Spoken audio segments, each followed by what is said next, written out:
فخ ہوتی رنگت کے ساتھ ٹی بیگ ہاتھ میں پکڑ کر کسی بت کی طرح کھڑی ہوئی۔ سالار نے ایک نظر اسے دیکھا، پھر کوڑے دان کے اندر پڑا اس چیز کو جس نے اسے یوں شاکڈ کر دیا تھا، نان الکوہلک ڈرنک۔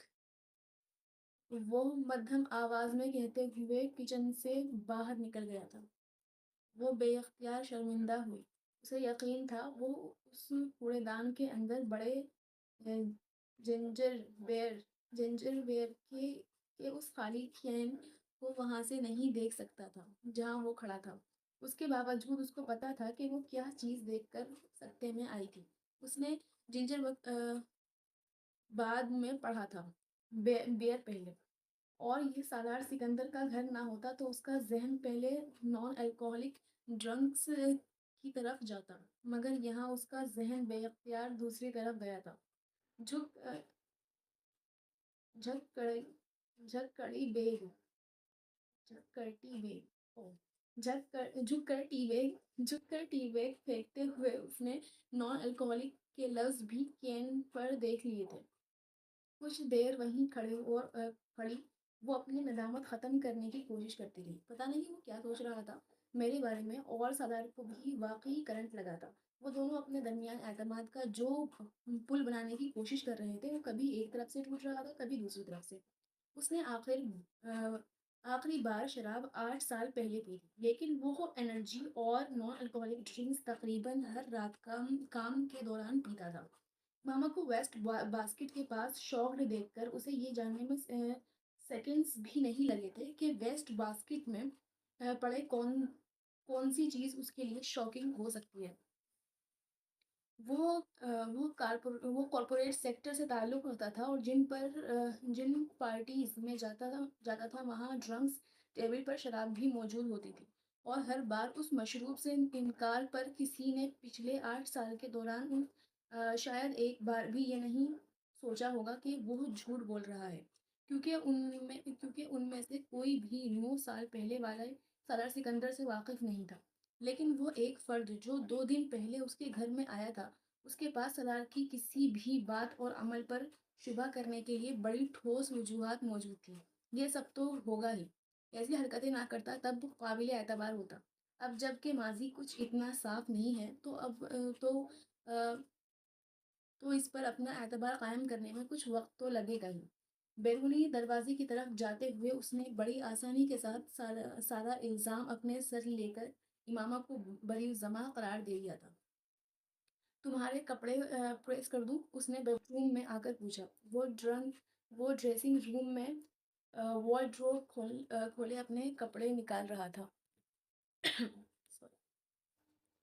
نہیں، میرے کپڑے تو پریس ہو کر آتے ہیں۔ ایک ہینگر نکالتے ہوئے وہ پلٹ کر مسکرایا تھا۔ امامہ کو یکدم اپنے کانوں کے بندے یاد